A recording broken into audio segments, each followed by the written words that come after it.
a presentation, and we want it to be interactive. So Zach is giving everybody the ability to unmute themselves, and I want to invite everybody to really to jump in whenever you have a comment that you want to make, or a question, or perhaps something that you disagree with. Let's get it all out and have a good discussion. And I'm also going to try to find a few places where I can just kind of slow down and stop and have a little discussion during the course of the presentation. So this will be my fourth presentation on the Roman Republic.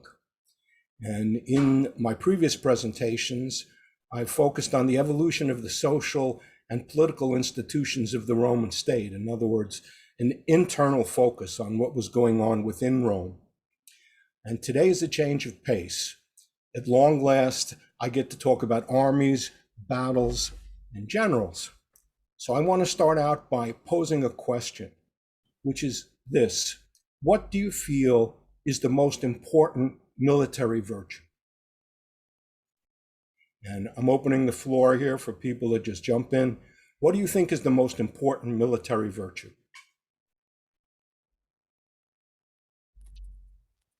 Sorry, what was the last one? What was the most important? Military virtue. Right. What's the most important value from the point of view of military capability? Well, I guess it depends to some extent on the nature of the warfare. I mean, guerrilla warfare is probably different than open field warfare or mobile warfare. But I would suppose for fixed battles, discipline, I would say if the troops have got to be disciplined, particularly, for instance, if you have infantry versus cavalry, the infantry can win if they are completely disciplined, and they will lose if they are not. Thanks. So how many of us have actually served in the military? I haven't. The most important, you've got to be good at there's a wide range of things you need to be good at. You need to be good with your weapons. You need to be disciplined. You need to be courageous. Your commanders need to command your respect somehow. Yeah, I would say also that may not have worked before Scipio, but the strategy is the most important thing. You know, if you're fighting on a hilltop, or if you're fighting in a plain, you have to figure out how to build your troops in a particular formation. Or if you have a cavalry and you're on a hilltop, they're very limited to range of motion, and maybe elephants on in the hilltop as well. That's not possible to use. So strategy is important, but in grand scheme, strategy hadn't been used at this point yet. I think Scipio probably the first one that did that. On my 2 cents, I think the virtue depends on who we have in mind. It would be one for soldier, another for commander, and third one for the top leader. And I would say for soldier, it's courage and discipline, and for a commander, you can also add to this being a leader, and for the top one, it probably being a strategist. That's the main one. I think, I'm not sure if it's necessarily military, but one of the most important virtues for Roman would be the duty and loyalty to the state, to Rome. In this case, could be to the legion or to your century, manipular century. That's what I think.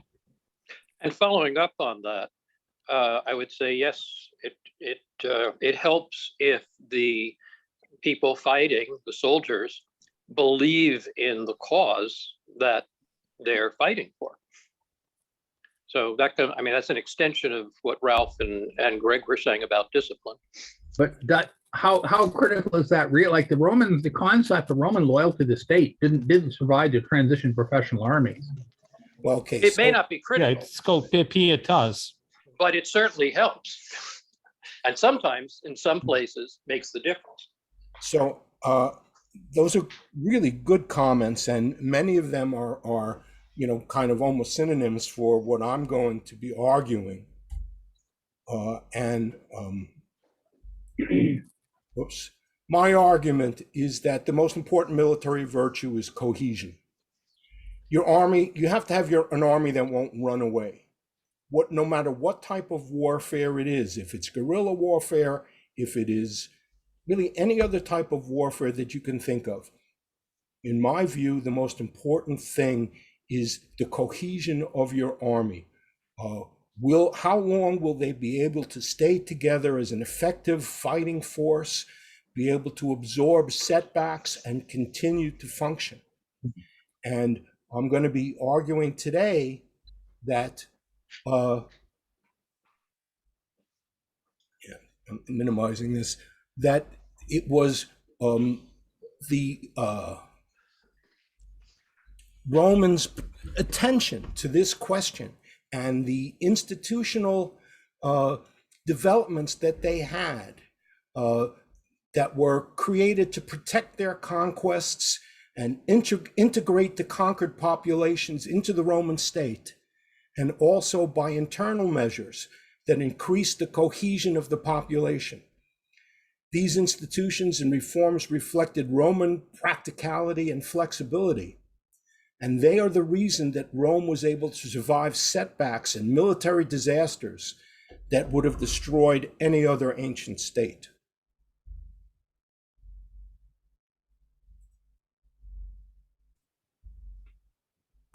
Okay, this is a little, okay, so just to quickly review my sources, for my presentation so far on the early Republic, I've been relying very heavily on T.J. Cornell, The Beginnings of Rome.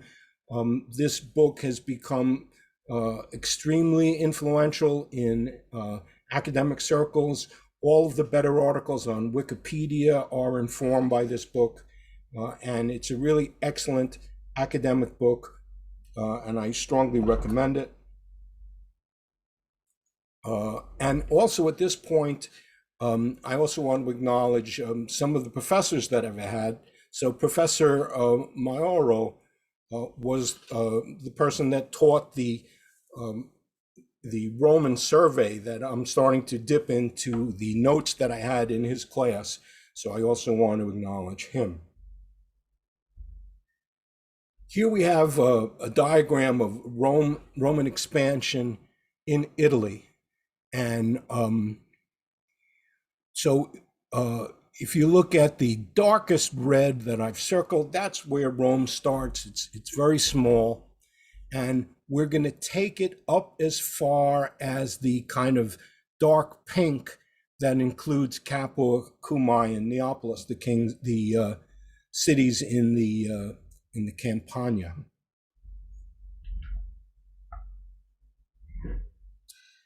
Now, these are the language groups that existed on the Italian peninsula. Here, let me get my pointer.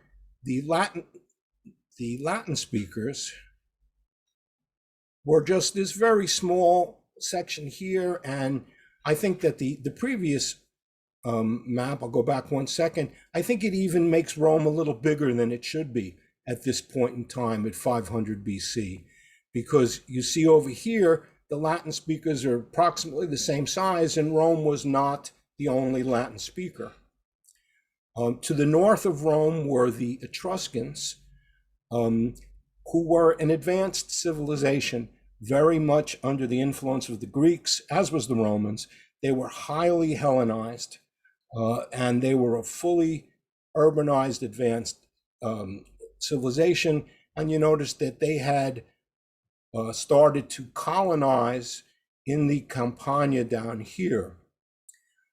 In the center of Italy, which is to say in the hills, in the Apennine Mountains and the hills on either side, is the Oscan language group, which includes a lot of different specific peoples. It's the Volscians or Oscans, the Samnites, and others. The thing that I want to stress over here is that there is an overall trend during this history, a long-term trend, for the less developed people of the interior highlands to attempt to migrate to the more fertile lowlands. And this was a general feature for all of Italy. The Oscan speakers, the Volsci, the Samnites, and probably the Aequi as well. There's very little surviving from the Aequi, but Cornell believes that it's a dialect of Oscan. They threatened Latium, which is the region of Rome, and the Campania, and the Mesopic speakers, the Iapingians, pressured the Greek cities in the heel of Italy. Now, these migrations were ascribed by the sources to what was termed a ver sacrum, which means sacred springs. And the idea was that in response to a crisis, a famine or something like that, the affected people would slaughter all of their livestock and designate their children as sacradi, as sacred. When the children reached maturity, they would be sent out into the world to fend for themselves, following the lead of a wild animal. They will then settle wherever the animal stopped to rest.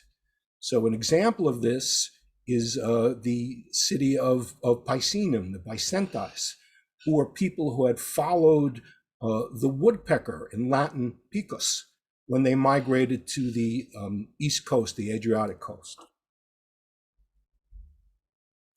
And here are the immediate environs of Rome. Paul, Yeah, right. just a comment. Could we go back to the last slide? Just a little. Etruscan is a pre-Indo-European language. So the Etruscans were there presumably before the Latins, as part of the Indo-Europeans, arrived. The Oscans are an Indo-European speaking people related to Latin. So the Oscans and the Latins presumably came down from the north to settle this land, bypassing the Etruscans who had been there previously. At least it seems to me that's what the language map indicates. Thanks. Yeah, I think that makes sense, though I must say that whenever I read professional historians, they're all at great pains to stress that language and ethnicity are not the same thing. And I don't quite understand all their arguments, and sometimes I think that it may even be a form of political correctness, or maybe a reaction to the type of science of history, ethnic view of racial history that became very popular in the Nazi period, and therefore nobody wants to touch that with a 10-foot pole. But in any event, the modern historians always warn away from doing that. But I think that Ralph's basic idea, it sounds basically right. What I'm trying to pick up on is, the period after these migrations, major migrations, have been accomplished, and the situation on the ground is like we see in the map here. Yeah, we're also pretty. I've read somewhere the Etruscans were language probably originated in Anatolia. Particularly in the case of the Indo-European invasions, we're pretty confident that the Indo-Europeans didn't exterminate anybody. Okay, and that's fine, but it's not really germane to this subject. Okay. Yeah. So let's move on from that. I mean, I'm quite content to take as my starting point the situation on the ground in, let's say, 800 BC or thereabouts. So, Paul, a question: what was the nature of the conquest as Rome gradually expanded? Well, that's what I'm going to show. Okay. That's what I'm going to try to show for the next 2 hours. Yeah. Well, basically, question of did they send out settlers and take the territory? I'm going to be showing all of that in great detail. So please hold out a little. So here's the specific situation of Rome. This area over here is called Latium, and you see the Latins are there. To the north of them are the Etruscans. The Tiber River is essentially the borderline, though the Romans actually were on the north bank as well. Then we have this group called the Herniki over here. We don't really know anything about their language, but they are a significant player in this history. And then we have the Equi and the Volsci, which were basically Oscan groups. And the Volsci actually were starting in the highland area here, and they gradually spread into this during the time that we're going to be discussing. So this map is a little ahead of where we're starting around the formation of the Roman Republic. Rome itself, at this time, around 500, which is around the time of the establishment of the Republic, is bigger than all of the other Latin states combined.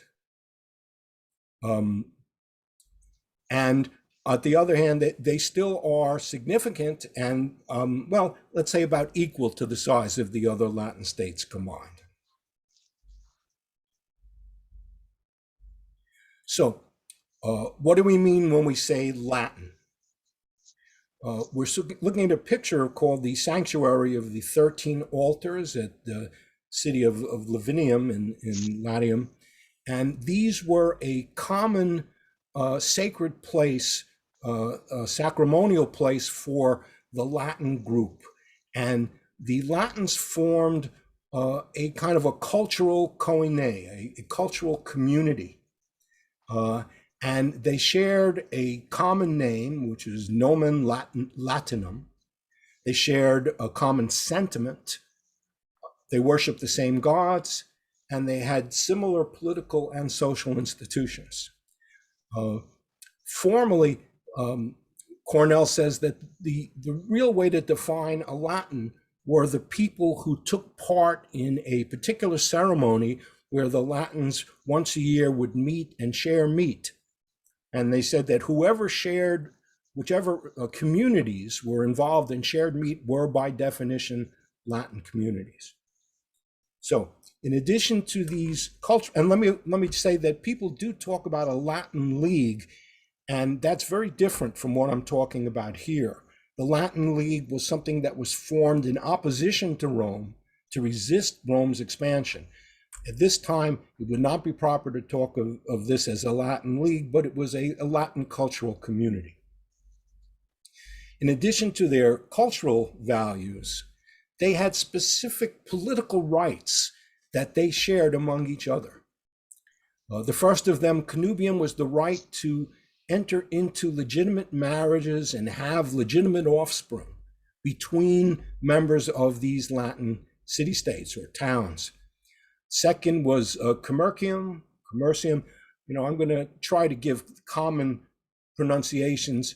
I don't speak Latin, but I do know that C's are supposed to be hard, but they're and V's is supposed to be pronounced as W's, but they're really difficult to recognize from reading the English phonetics. So I'm going to stick with just pronouncing the words as an English speaker would read them. So commercium, the right to transact business and to maintain, to make binding contracts. And then finally, this ius migrationis, the right to acquire citizenship, excuse me, by taking up permanent residence in another Latin city. And you can see how important something like that is. Basically, it means that if you were a person, and we're talking here about free people, free citizens, if you were a citizen of a city, let's say Tusculum, and you moved to Rome and you made that your residence, and you at that point became a Roman, by all intents and purposes. And in fact, there were people who became part of the Roman patrician class who initially came from some of these Latin cities, but through this ius migrationis became Roman citizens by taking up residence in Rome. Following the establishment of the Roman Republic around 510 BCE, there was an immediate reaction, and Rome was attacked by a coalition of the Latin states. This is sometimes called the First Latin War, excuse me, and it continued into the first decade of the 5th century. At around 499, the Romans achieved a major victory at the Battle of Lake Regillus. And in this battle, according to the sources, battle was led by the Roman dictator Epastumius Albus, and it was celebrated by his descendants for centuries thereafter. And according to the sources, which is to say Livy, the victory was assisted by the legendary intervention of the Dioscuri, the twins, Castor and Pollux, or as they were known in Greek, Castor and Polydeucus. And they were seen actually taking part in the battle. And then the legend continues that they were immediately seen in the Forum in Rome, announcing the news of the victory before any actual physical messengers could have possibly reached Rome. And it had been thought that this was a later interpolation at the point that the Romans became more influenced by the Greeks and started importing specific aspects of their religion. But archaeologists have discovered a inscription dated to the very early 5th century of dedicating a shrine to Castor and Pollux. So it seems that, and this is something that Cornell stresses, that the sources are actually more accurate than most modern scholars care to admit. And though obviously the divine twins didn't participate, but the fact that Castor and Pollux were revered by the Romans at this early point is historical. So this war with the Latins continued until it was terminated successfully after the Battle of Regulus by the consul Spurius Cassius, and he formed a treaty which is known as the Foedus Cassianum, 493 BC. And the important features of this treaty are that it was bilateral between Rome and the Latin cities as a group. And it called for perpetual peace and mutual defense. These are the points that are summarized by Dionysius of Halicarnassus, and it's based on, the scholars believe, a genuine 5th century document. So bilateral agreement between Rome and the Latins, perpetual peace, and then provisions for the normalization of relations, the settlement of commercial disputes between citizens of different cities, and then the idea that they are actually really going to be serious allies in war, and they are going to share the spoils of battle, which were really the main point of conducting an aggressive campaign in that time. 5 years or so later, Spurius Cassius again brings the Herniki into the treaty. And it's a separate pact between Rome and the Herniki, not a pact between the Herniki and Rome and the Latins as a group. So basically, by Rome sitting in the center and being the point through which the Latins coordinated their contribution to the army and the Herniki coordinated their contribution to the army, Rome essentially came to control both of them. And we're going to see this as a tendency that becomes clearer and clearer over the next several centuries, where Rome seeks people. We all know the proverb, all roads lead to Rome. And that's literally true because of the Roman roads, but it's also figuratively true that the Romans basically were constantly trying to make themselves the center pivot of any interactions among the other people around them. They wanted everything to go through Rome. Now, this alliance was really critical to the ability of Rome to survive at all. From the incursions of the Aequi and the Volsci, who would attack the Latium every year. Usually it would be an alternate, one or the other, but sometimes they would attack together, and these were kind of like annual raids. And Cornell feels strongly that Rome would not have survived if it were not for this alliance with the Latins and the Hernici, prevented Latium from being overrun. Now, as a result of these battles, the allied Romans, Latins, and Hernici would gain spoils. And the treaty called for an even division of the spoils of war. Now that's very easy with movable wealth, livestock, slaves, bullion, whatever it is that you could move. But how do you subdivide conquered land? You can't just divide it into different plots and have everybody take a piece. And the answer is colonization. The problem was overcome by the institution of the colony. Newly conquered land was allotted to colonists who were organized into a new political community, which became an independent sovereign state.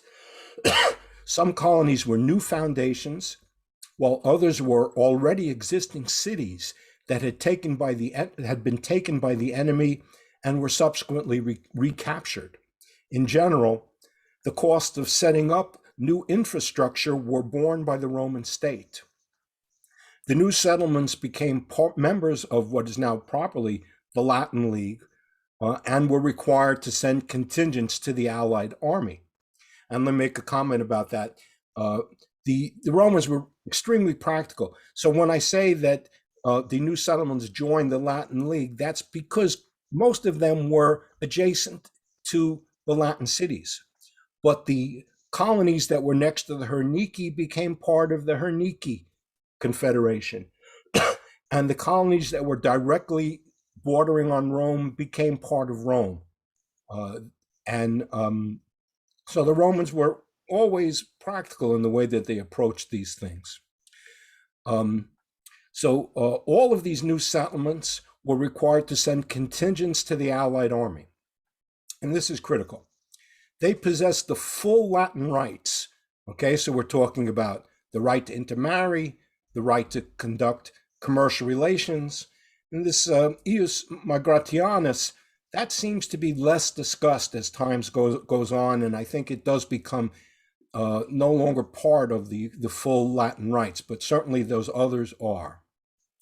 And the idea that these are called Latin colonies loses any ethnic connotation. So a Latin colony from this point forward refers purely to the fact that they enjoy what are called the Latin rights.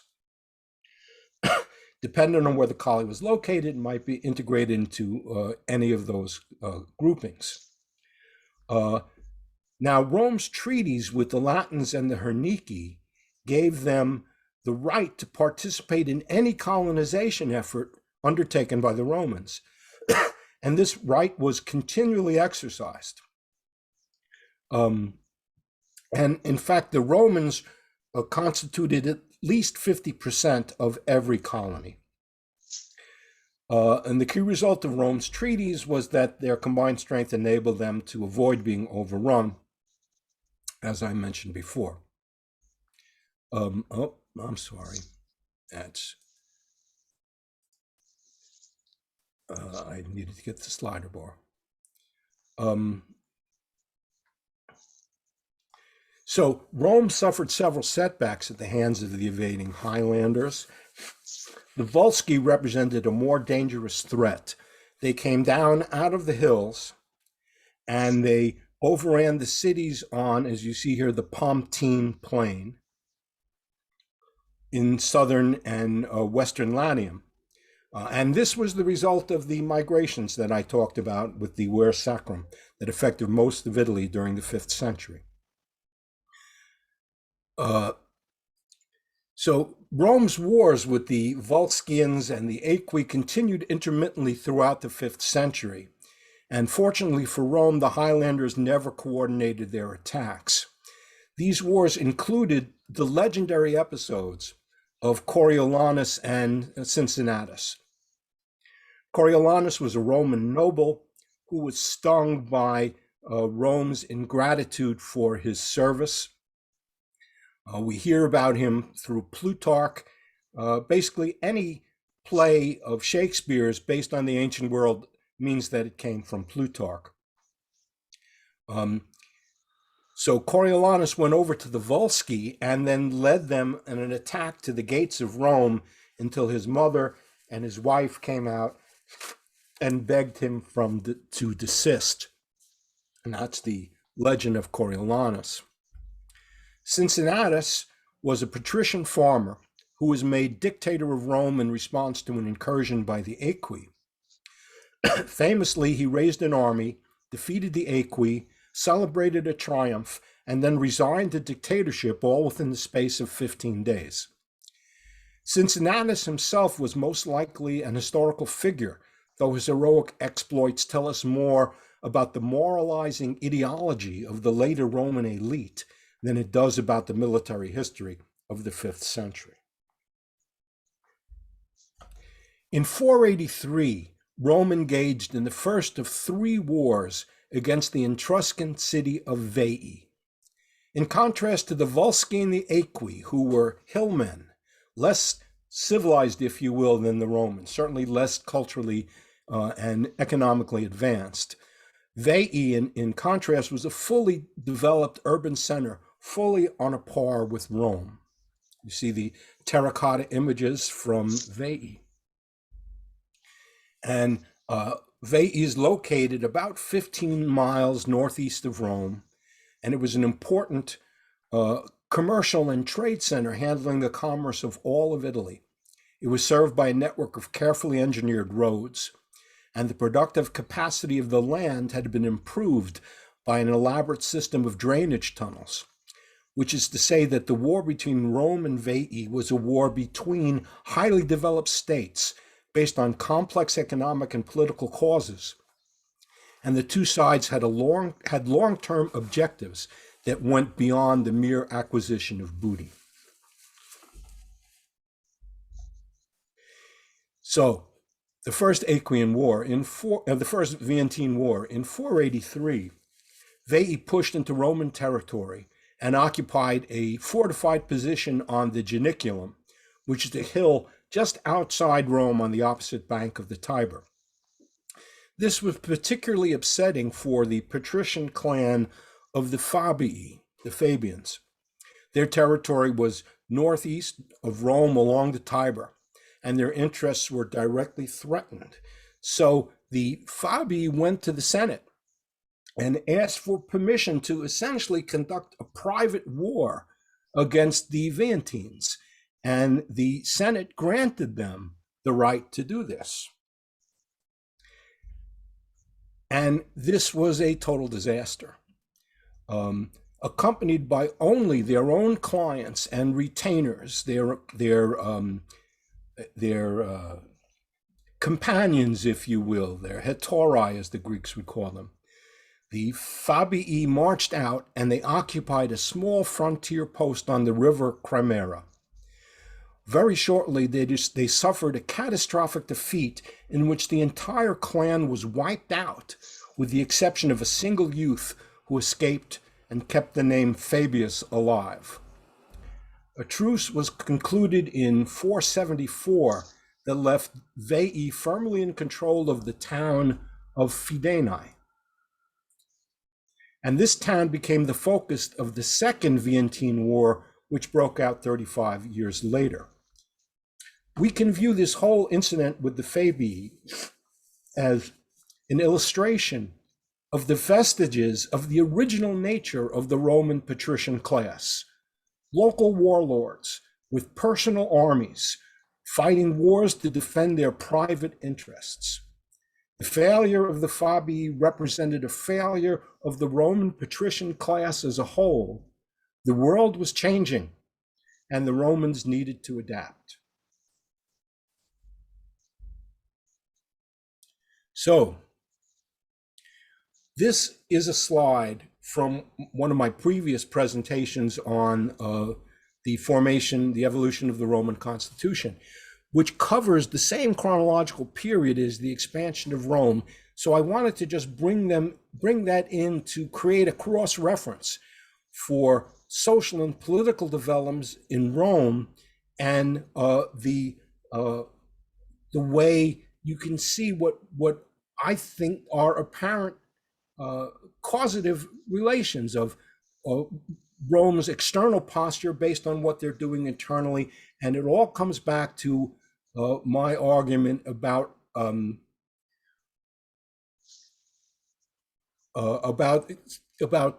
keeping the army together, about cohesion in the state. And I didn't really expect to find this, but as I started putting some of the key slides from the other presentation together, I saw that these concessions to the plebeians seem to be happening immediately before Rome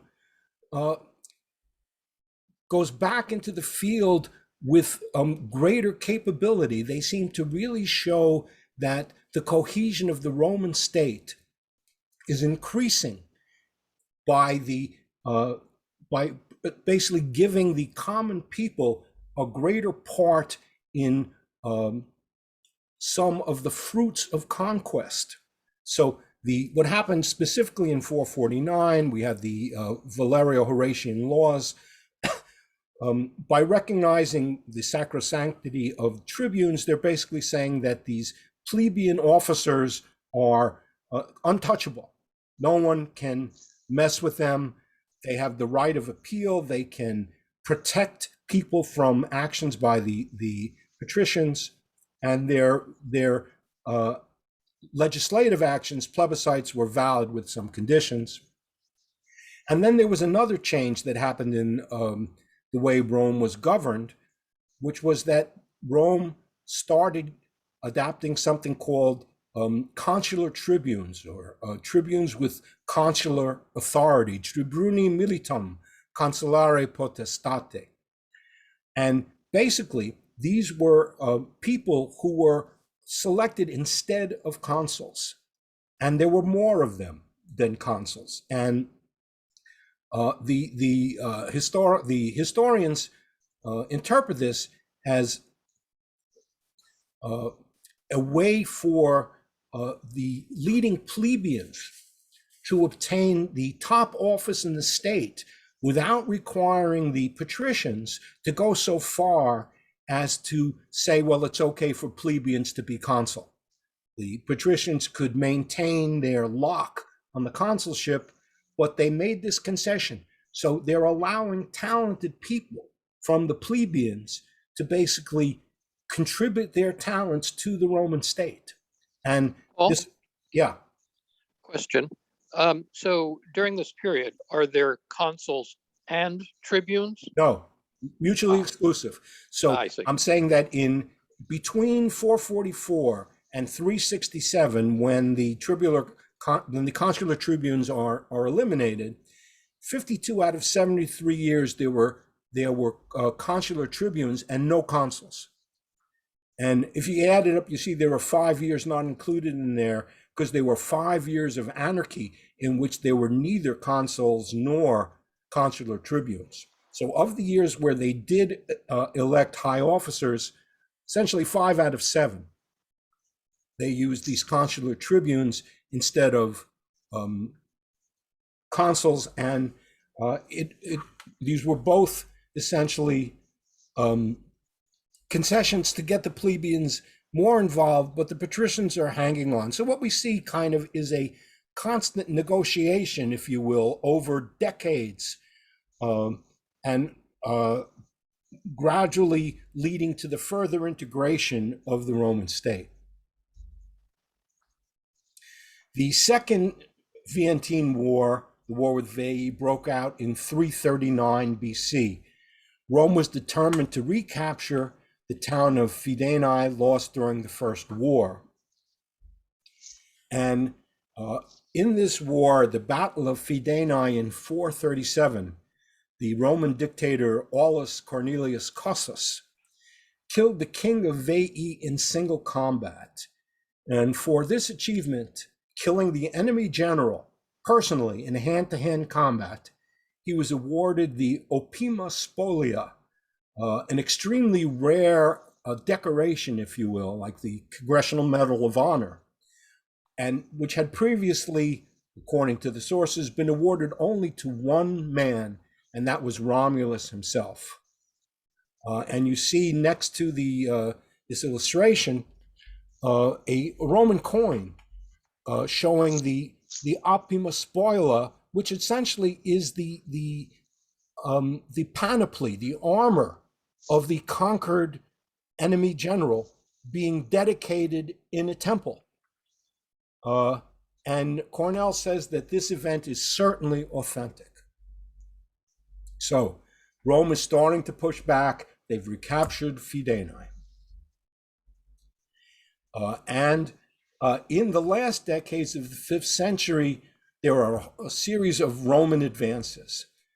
The annual pattern of raids and counter raids seems to have diminished considerably after the middle of the 5th century. Cornell suggests that this may be due to the Aequi and the Volsci gradually developing a more settled mode of existence. And then starting around 415 BC, Roman policy entered a new, more aggressive phase. Rome started to push the Volsci out of Latium, and they retook towns taken by the Volsci in the Alban highlands, which is here. And they advanced down the coast, won a major victory at the city of Antium, and went on as far as to take Circeii, which I imagine should be pronounced Kirkiae. Paul, Yeah. quick question. I see they're retaking the Albalonga, and I just wonder, do you know if in those days Romans considered Albalonga as kind of like a mother city or something? No, I really don't. So I'm sorry, you maybe don't someone know. else does, but I don't know that. Yeah, but that's the supposedly later on, Ascanius, who is the son of Aeneas, supposedly founded this city Albalonga, and eventually from there Romulus and Remus came about in the area of Rome, according to legend. Yeah, of I course. do know that there is some history of when the Aeneas story became something that we know the Romans were aware of, and I think that it does date to to at least to the 4th century, but I'm not sure of the details on whether Albalonga had the same prominent role that it has in Virgil. So the Romans are becoming more aggressive in the last 15 years of the 5th century, and then they're going to settle the score with Veii. And this is by far the most important development of this entire period. It's the third and decisive war with Veii. According to the sources, this war started in 406 BCE, excuse me, and lasted for 10 years. But modern scholarship sees the sources as being very romanticized here, and basically copying a lot of ideas from the Trojan War. So the idea of a 10-year war, they are very suspicious of. There's also a role for tunnels, which they think, I mentioned before that the Veientines had improved their agricultural land by a complex network of drainage tunnels. So the historians speculate that that may have been related to the use of tunnels for the final defeat of the city of Veii. The Third Veientine War sees the rise of someone called Marcus Furius Camillus, who will go on to hold the office of dictator 5 times and celebrate 4 triumphs. By the way, I shouldn't assume that everybody knows this. A triumph was a formal procession through the city of Rome that would be awarded by a vote of the Senate to a victorious general. It was the only time that a general was permitted to bring his army into the city of Rome past what was called the Palmerinum, which was the sacred boundary of Rome. And he would march through Rome with his army, displaying the spoils of war and displaying his captives. At the end of the march, the captives would be executed. And this was this was what every Roman aristocrat wanted more than anything else. This was the ultimate, this was winning the Super Bowl. This was like having a Super Bowl ring. If you celebrated a triumph, you were in a special club that other people, an exclusive club that no one else could, people who hadn't had that were not members.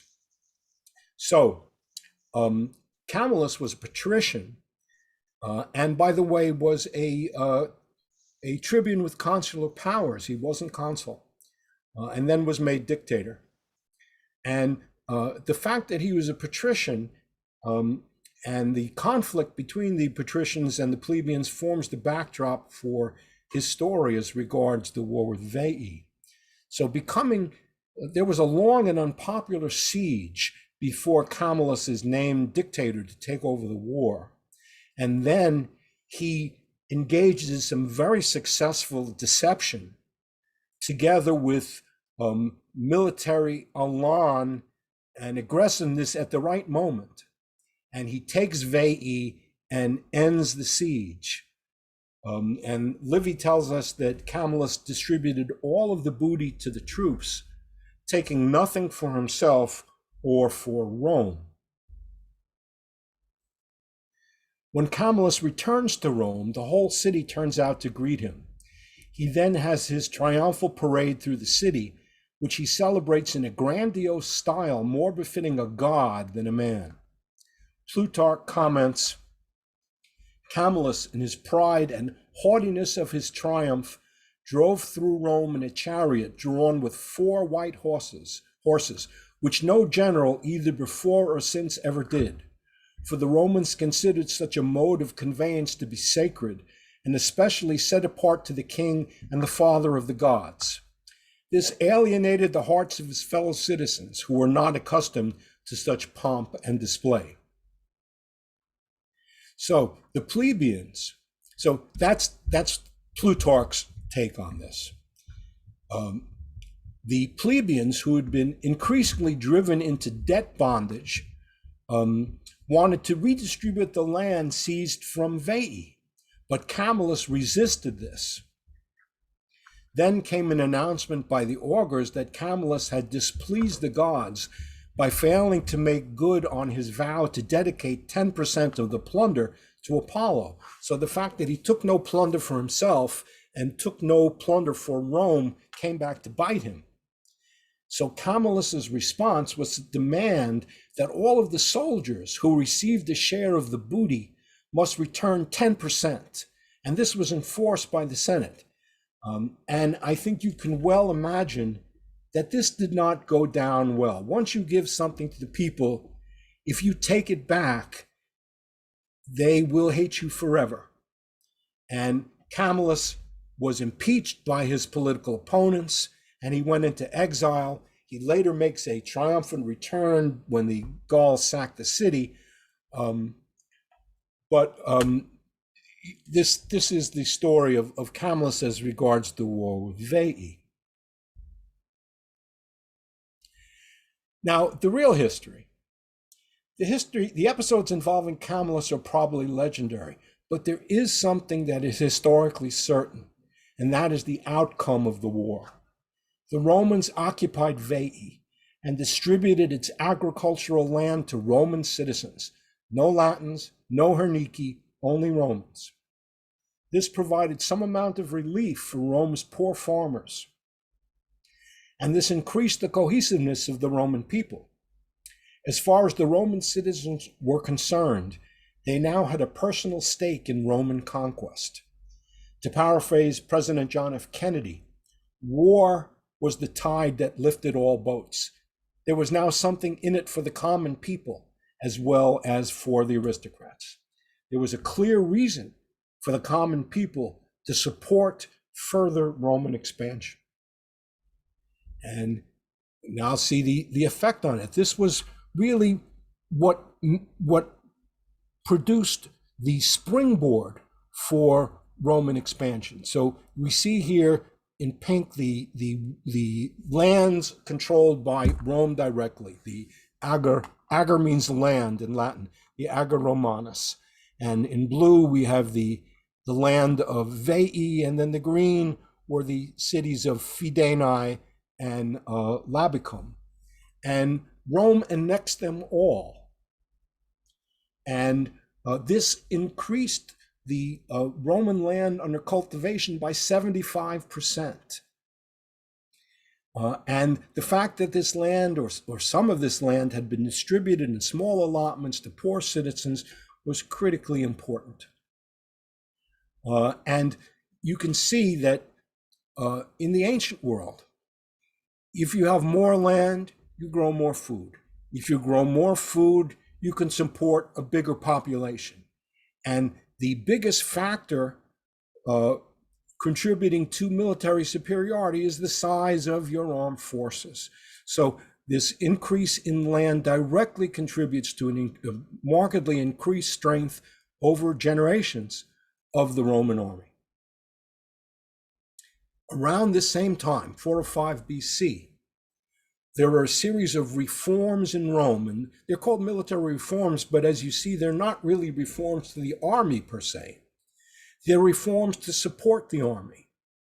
So the first is the enactment of what they called stipendium. Up until this time, soldiers received no pay at all from the state. They had to basically support themselves on campaign. Now, with the Vientine War, changed everything. So before we had these kind of annual summer campaigns against the Volsci and the Aequi, now we had a multi-year campaign against Veii, and it became clear that the soldiers needed to be supported in the field. They needed to be paid by the state. And at the same time, this is the first indication that we have of a tax levied by Rome on Romans. This was called the tributum, and it was a property tax levied to meet the costs of the war. And then another innovation of the Romans was to start imposing indemnities, cash indemnities, as well as confiscation of land on conquered communities. Other things that happened at this time. Up until this time, the most important assembly in Rome was the Centuriate Assembly, which had the responsibility of electing the consuls. The Centuriate Assembly predated the existence of the Republic, had been reformed by the king, Servius Tullius, and the importance of the Centuriate Assembly was it was basically the army in an assembly. It was the state under arms, and the relationship between the Centuriate Assembly and the centuries of the armies was direct. It was the recruiting mechanism for the army. And it was said of Romans, Romans like these short aphorisms, and the one aphorism was the Roman soldier farms, fights, and votes.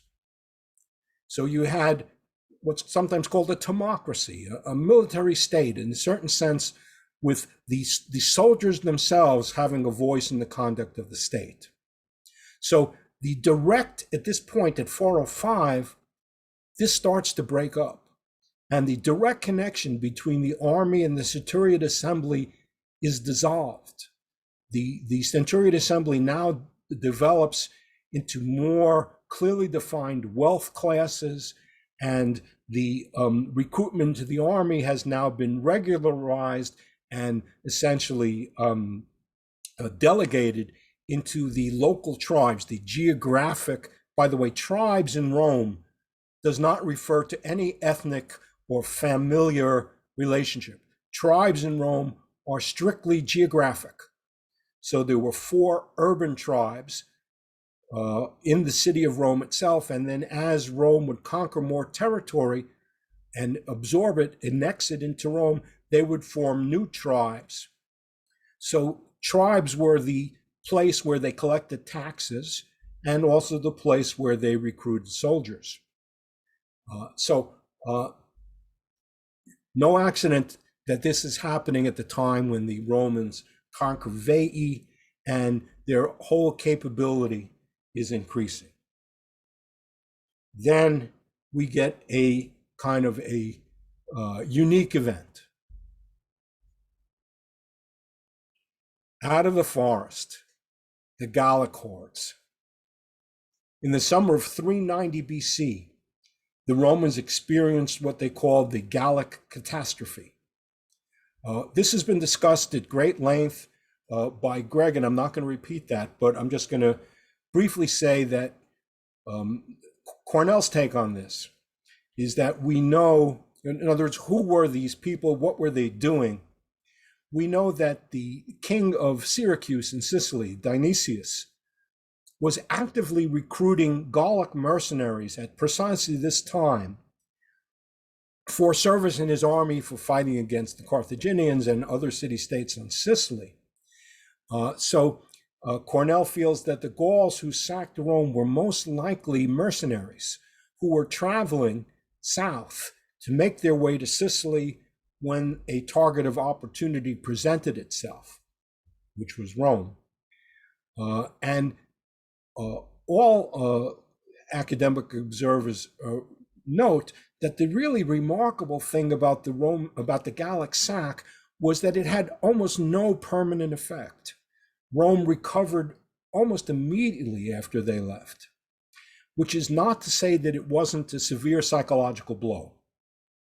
And over the next 200 years, rumors of Gallic attack would cause panic in Rome.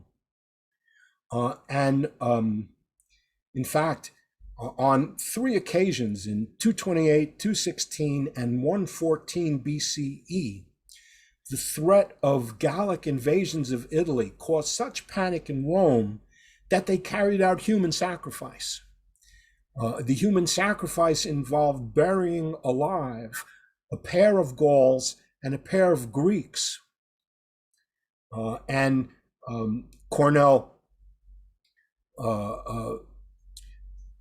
hypothesizes that this dates from the early 4th century, where the main threat to Rome came from the Gauls and from the Sicilian Greeks, as we see Cornell believes were the reason that the Gauls were in motion in the first place. Paul. Yeah. Just the Gallic, I guess, came to mean the Celtic people of France, I think in particular. Are these people thought to be what came to be called the Gauls, namely the Celtic people of France, as opposed to the Germanic or people from elsewhere? Yes, but with the provision that they were already over the Alps. So they were settled in the north of Italy, south of the Alps in the Po Valley. So the answer is yes, with that provision that they were not confined to France at all. Well, these are Celts. They were all over. But the more fierce of the Gauls would come from over the Alps. The ones who were south of the Alps had been somewhat already relatively civilized by being closer to civilized people, mostly the Etruscans. I think Howard is trying to speak. Howard, go ahead. Right, yeah, the Gauls controlled. No, you have to increase your voice, I think. Yeah, I can't hear you, Howard. Sorry, the Gauls controlled. The Gauls controlled sort of mid-level Europe. Well, saying that the Gauls controlled is kind of misleading, because the Gauls were entirely, there was no internal organization of the Gauls. The Gauls were a group of tribes that were more often fighting with each other than anything else. They had no national, in fact, when you read about Caesar and his conquest of Gaul, the action of Vercingetorix, he's credited as being the first guy who comes up with the idea of the Gauls uniting against the common enemy. So at this point, the idea that the Gauls controlled France, well, that's true because they were the people who lived there. But there was no central political structure of any kind. The tribes were mutually hostile and jealous, and so then that was the nature of their cultural organization at that time. Paul, a couple of questions. First question I have: when you talk about triumvirate, no, a couple of slides back, was the magic combination to have a triumph? You have to be a consular and patrician class, or I'm sorry, repeat that, please, Zach. So the triumvirate, right? No, not triumvirate. Triumph. Sorry. Triumph. Okay. Yes. Sorry. Triumph. You have to have a magic combination or be a consular and patrician class. No, none of those things. You had to be a victorious general in the field. You had to have killed 5,000 of the enemy, and then you had to be granted the honor of a triumph by the Senate. And it is, there were plebeians who achieved triumphs later on. And usually the people who were granted triumphs were consuls, but not always. I mean, certainly dictators were granted triumphs, and they're above the consuls, even though only being appointed for a very short period of time. But later on in the Republic, when the Romans create the office of praetor, which is below the consul, there were a number of occasions in which praetors were also given triumphs. And an incidental fact is that the importance of military competence and achievement in Rome was by far the most important single qualification for office and for being elected. And of the praetors who received triumphs, essentially, I think 8 out of 10 ultimately went on to become consul. But for the ones who did not achieve triumphs, it was something like 2 out of 10. So and there was also a lesser celebration called an ovation, which is kind of like a small triumph. But so in this point, it was patricians who got it, because patricians were the ones who became in command of the army because they had a monopoly on the consulship. But as time goes on and that changes, plebeians also get triumphs. Paul, just a comment on a previous comment. The Gauls, presumably at this point, were, as you say, the inhabitants of France and not an organized group, not rulers. But presumably east of the Rhine was pretty much Germanic, which were a different group from the Gauls. Well, I'm sure that's correct. But I mean, from the point of view of the Romans at this point, they never even heard of Germany.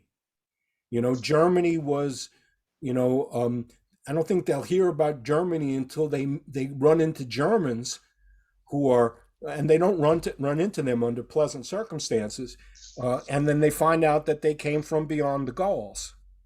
But this is all the mist of the edge of the world. Germany was beyond the edge of the world for the Romans at this point. Another question: where does the title imperator fit in? Is that something you get automatically when you get a triumph? No. This is very interesting. Imperator means commander, and imperator, this is interesting, is something which is awarded by the army itself by hailing the commander on the field of battle. So after the end of a victorious battle, the army, will start banging their swords on their shields and chanting Imperator, Imperator. That's how you become Imperator. Now, later, Imperator became to mean emperor, but it didn't during the Republic. It was an honorific that was bestowed by your army by your victorious army, who were, basically overjoyed because of your generalship. They were still alive, and they were very likely to have their best opportunity of their lives to become rich based on the booty that they had taken from the enemy that they had just defeated. So they were basically hysterical with joy and hailing their leader, their general, as imperator. Okay, shall we, any other comments? This is a good, any other comments before we move on? This is kind of a reasonable pausing point. Paul, I just have a question, which is, why Rome? What is special about Rome? Its social institutions, its military technology, its wealth, its position, that led to Rome expanding rather than one of the other perfectly good cities. Well, so here's the things that I can say about that. I mean, the Romans had a strong commitment to an identity as a Roman citizen, as a soldier. What I said before, the Roman citizen farms, fights, and votes. This was kind of the nature of the Roman polity. And in that, you might say there was a certain level, it was kind of similar to Sparta. But the difference is that the Spartans maintained this exclusivity and preyed upon the people around them, whereas the Romans tended to increase the inclusion of the people around them, sometimes not in pleasant ways. But that's my point about the gradual concessions to the plebeians in Rome, and the fact that they created a sense of there being something in it for the common soldier. The common soldier is going to become rich by participating in Rome and supporting Rome's expansion. And the other side of this is really the political intelligence of the Roman elite in the way that they formed their treaties, which made Rome central to everything that went on, and in the way that when they, for example, created these alliances with the Latins and the Hernici, the key to it was that they had to furnish troops to Rome when it was required, and they would be under Roman leadership. So the principle that Rome applied was all people, when they got absorbed into Rome's domain, whatever the legal form, had to furnish troops, and the Romans had to basically trickle down enough to make at least the leadership in all these groups participate willingly, or at least, there were certainly occasional revolts, and we're going to hear about a lot of them, but Rome was successful, and it was a good thing to associate yourself with Rome. You could come out on top by doing that. So to the extent, I know, does that answer your question? Well, the issue would be that if that were the case, if it was a evidently valuable alliance of defense, then why did they have to conquer people? Because they needed more land. Right. Because they were land poor, and this was not a manufacturing economy where you produce concentrated wealth. Wealth came from the land, and if you want to expand and you have more population, then you need more land to feed them. So there was land hunger, and that was what basically drove everybody at this point in history. Right. So it doesn't differentiate Rome. What differentiates Rome is what they did with the people they conquered, right? Whereas, for example, as I say, the Spartans totally enslaved the people who became the Helots. The Romans, maintained Latin rights with the Latins. And then we're going to see the other things that they did in the future that included those people that they conquered. That's Yeah. really what differentiates them. Well, Paul's opinion. Paul, I think we need to introduce the concept of fun, glorious warfare, because this is what caused a lot of stuff back then. Somebody would get up and say, "Oh, we need to, nothing. It's quiet. We need a war." We obviously we rejected that. We rejected that concept now, but it was very popular in ancient times. Like volume control is driving me nuts here. It was popular in ancient times, and it caused an awful lot of the wars back then.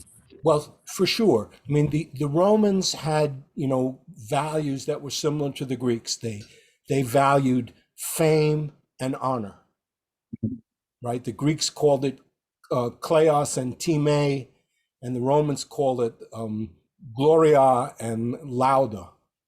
And they're similar concepts. And so the way that you achieved distinction was through military victory.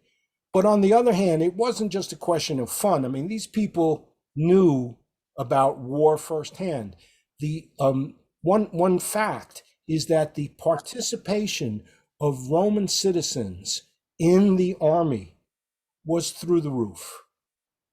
It was really astronomical compared to the modern world, and it was high compared to other cities in the ancient world. So, the Spartans were a tiny minority of the people in their area, but the Romans had very widely spread military duties, and the Romans revered the god Mars as the god of battle, where the Greeks had contempt for Ares because they saw war as, yes, glorious, but at the same time evil. The Greeks were complicated enough to keep two contradictory ideas in their head at the same time. So shall we move on? Are we ready to move on? Yes, We're getting close to the end here. go ahead. So- One last question. I know Sure. maybe you'll address this and you can tell me. Etruscans invading, right? Why didn't they unite against Rome? Why? No, that's a good question, and they never did. And it's kind of, we know that the Etruscans were extremely Hellenized, and I don't know that we could say that they took this from the Greeks, but the Greeks had the same problem. At the time that the Romans were attacking Veii, they were in a close alliance with the Etruscan city of Caere. And in fact, when the Gauls sacked Rome, the city of Caere was a refuge. The Vestal virgins, according to the legendary sources, were sent to Caere, but it was clearly a place of refuge, and the other Etruscan cities maintained their neutrality. And the sources, they kind of wonder about the same thing. They say, well, they try to come up with reasons to explain why the Etruscans didn't unite against Rome, and they have to come up with kind of really far-fetched ideas because they have no clue. All we can say is that they didn't, and things might have been different if they did, but they didn't do it. I think they haven't developed what they call pan-Etruscan identity, like Greeks developed later on to support themselves. They were more of a city-states. Yeah, they did speak the same language. I mean, they had the same kind of, what you would think, the same types of internal coherence that the Latins had. They spoke the same language. They worshipped the same gods. They had the same cultural and political institutions. But they didn't have this loyalty to the Etruscans in general. They had only loyalty to their city, and that's like in Mycenaean times. That's what happened with Greeks too. I mean, they weren't. The Homer's creation to create upon Greek, upon Hellenic identity. And the whole story of the Trojan War, how all the Greeks united to attack Troy, that was a very novel idea in Mycenaean times. They didn't really cooperate that well. And I mean, the Greeks had that idea, but in fact, it didn't, the Greeks fought themselves incessantly all the time. So they had this Homeric notion, but it really didn't stop them from killing each other in really, self-defeating, non-productive battles between city-states, which really continues constantly up until, kind of before the Peloponnesian War, when Sparta pretty much, by force unites the Peloponnese, and the Athenians, in the wake of the victory over the Persians, have built an Athenian empire. Yeah, but they stood up against the common enemy, outsider, with Persians, while as you see, the Etruscans didn't stand up against the outsider Rome. Right. So even though they fought between each other as city-states, even in classical times, but they still already had this concept of pan-Hellenic identity. And I think my opinion, unqualified opinion, obviously, is that they didn't they didn't come to aid of is because that Etruscan identity have not been developed by the culture. Yeah, certainly that's, that makes a lot of sense. But let me point out that, that the Homer is dated to around 750 BC, and the Persian Wars are 490 BC. So it took 250 years for that to percolate throughout all of Greece before the Greeks actually acted on it. And even then, it was incomplete, right? There were a number of important Greek cities, in particular Thebes, that refused to go along. And even later, we see within, Xenophon, seeing that within his own army, which are people, from many different Greek states, that some of them go and want to loot Greek cities along the way, while others say, no, Greeks don't attack other Greeks. So it was, something that was in their minds. And I absolutely agree that Homer was key in creating that sort of common sense. And they didn't have, the Etruscans didn't have any, at least we know nothing about their epics or about anything unifying them. And that's right. We know almost nothing. We don't read their language. We don't have any sort of extensive, we have some inscriptions, and that's mostly what we have in the Etruscan language. We have no works of literature. We have no works of history. So we don't know what the Etruscans thought. And that, by the way, that's the weakness of archaeology. And by the way, tell you a lot of things, but it can't tell you what people thought. In Greek, we also don't know what people thought in Mycenaean times as well, because all of the sources that we have, they're not literal. They're not. Yes. Yeah. So it's all like the creation of Homer about Mycenaean world had nothing to do with that world for real. It was how he understood it, or the people understood it at the time of Homer in the 8th century. I think those are great points. Thank you. I got two general comments there. The first thing is that during the Persian Wars, lots of Greeks fought on the side of the Persians. But that's Ionians and the Thessalians maybe. When Xerxes arrived, lots of Greeks stepped back and said, "No, we're not going to fight these guys." And the second thing was when the Romans reached Greece, they conquered the place. Well, that's a very long and complex history there. The first time the Romans reached Greece, they left and very, loudly declared the freedom of the Greeks, and the Greeks gave them laurel wreaths and invited them to the Olympic Games.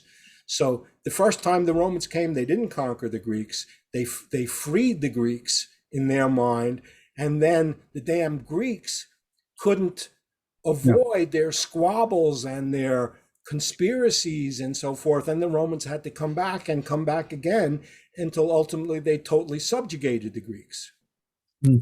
Ralph S has a question, and then we'll probably move on after that if it's okay. Yeah, I have a, I know, I mean, this is the first time I'm participating in a Saturday event, and I've missed an earlier event where the role of the Latins and the difference between Latins and Romans. My guess is that the Romans were species of Latins, but Latins were, outside of Rome. I mean, could you explain? Could you Sure, explain? sure. Maybe I didn't cover that clearly enough because I tried to do that in the beginning. The Romans were Latins. They Yeah, were part of this Latin cultural community.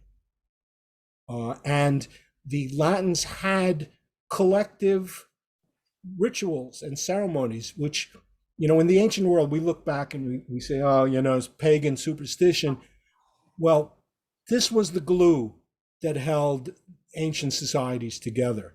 So they had, for example, the Romans themselves built a temple to Diana on the Aventine Hill.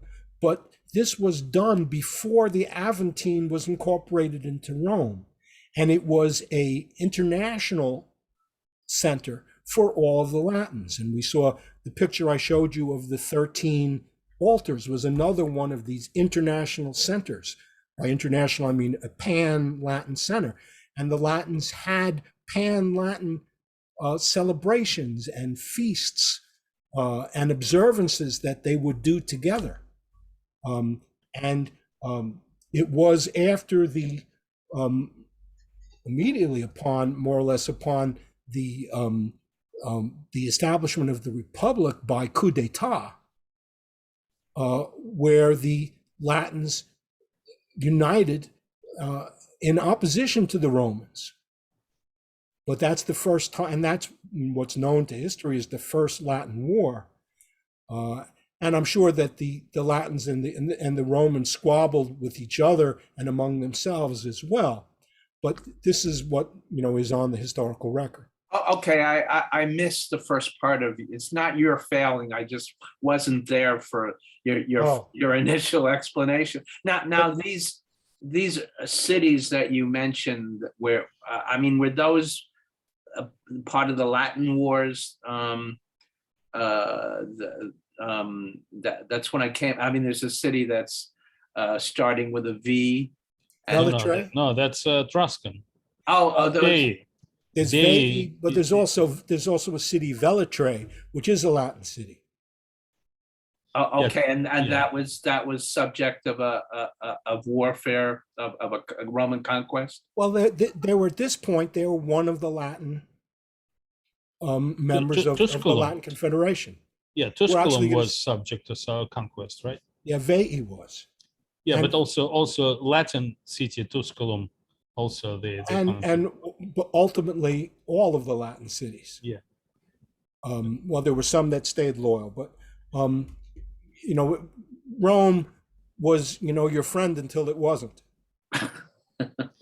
And by the way, it's interesting you mentioned Aventine Hill. I don't know if it has a relation, but in the legendary times, that's where the Ram wanted to build the city versus Palatine Hill where Romulus built it, right? So I don't know if it has any relevance, but that hill probably also maybe had some significance in those days. I don't know. Okay, so let's move back here.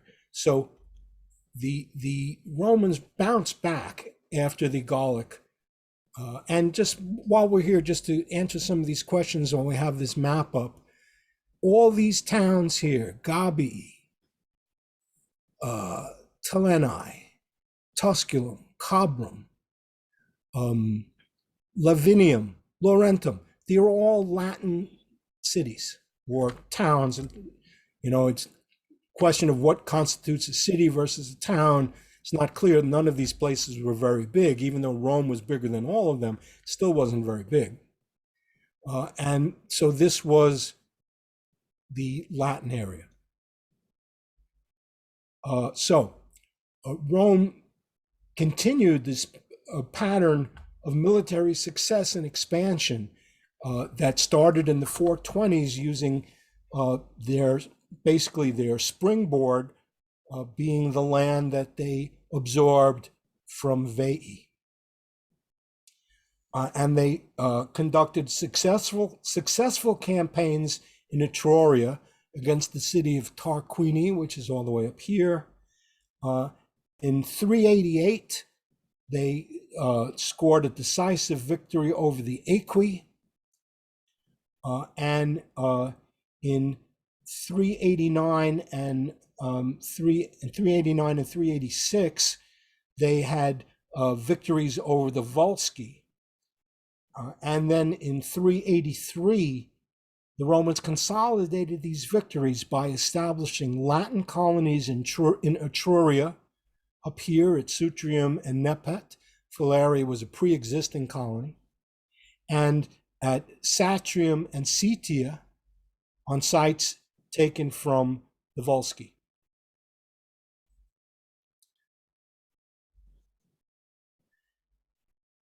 The expansionist nature of Roman intentions at this time is most clearly revealed by their seizure of Tusculum in 381, Latin city. By this time, Tusculum was almost entirely surrounded by Roman territory, so it was a logical step. Tusculum provided a convenient provocation by joining the Volscians, but when Rome sent an army against them, they surrendered without a fight. And Rome basically had them execute the ringleaders of the revolt and then receive them back into the fold. And then Rome did something really remarkable. They made Tusculum a new type of entity, a municipium. And this is the first municipium. And as we go on through the history of Roman rule in the Mediterranean, the very best thing to be was a municipium. It meant that you were full Roman citizens. You were a self-governing body of full Roman citizens.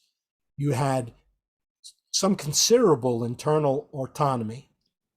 You had all of the Latin rights of intermarriage and commercial intercourse. And you were, most importantly, from the Roman point of view, what they give you was the self-government and the advantages of Roman citizenship and part of the Roman community, and what you pay in back is the tax, the tributum, and military service. So they were subject to all the duties and obligations of Roman citizens, above all, the payment of tributum, property tax, and service in the legions. And this became the model later on. And this was a remarkable thing. I don't think that this had been done anywhere that we know of in the ancient world up until this point. Rome now started to develop serious momentum. A 3-year siege of Velitrae over here was concluded successfully in 367, and you see Rome is now expanded into all of these areas. Now we'll take another quick look at social and political context. So here we are right in the middle of the 4th century. And we see further evidence of the integration of the Romans internally and the increasing cohesion of the Romans internally. So we have these laws called the Licinius-Sextinian Rogations, 367, 2 consuls, and they provided some economic relief for the plebeians. It's doubted how really substantial this was, but it looked good. Interest payments to be subtracted from principal. Limits on the usage of public lands basically meant that the largest landowners were hogging the public lands and not letting the smaller farmers have access to it. Every Roman, theoretically, was allowed to farm and use the public lands. So putting a limit on the usage of public lands by the most rich, the top patrician landowners, was a plebeian demand of plebeian agitation.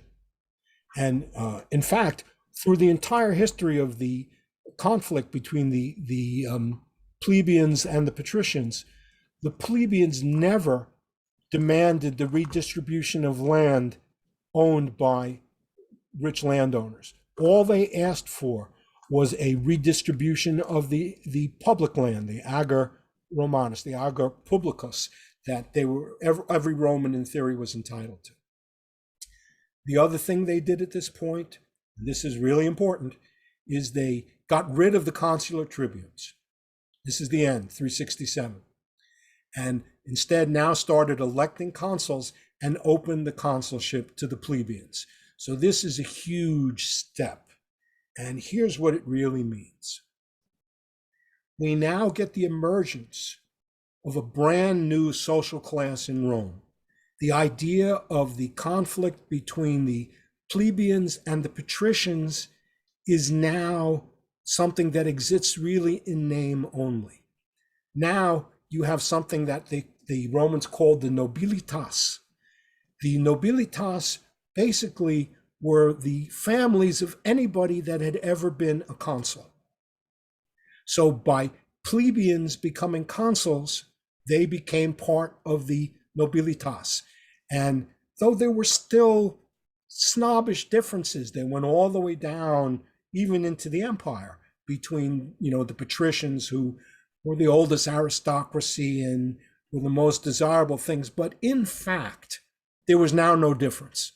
The richest, most successful political plebeian consuls were every bit as much a part of the establishment as the patricians. And the plebeian institutions that had a revolutionary character when they were first created in the 5th century had been emasculated.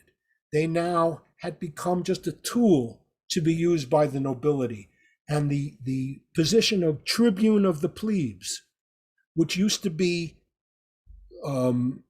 like being, let's just say, the leader of a Soviet during 1917 Bolshevik Revolution, the leader of a local workers' council, a revolutionary position.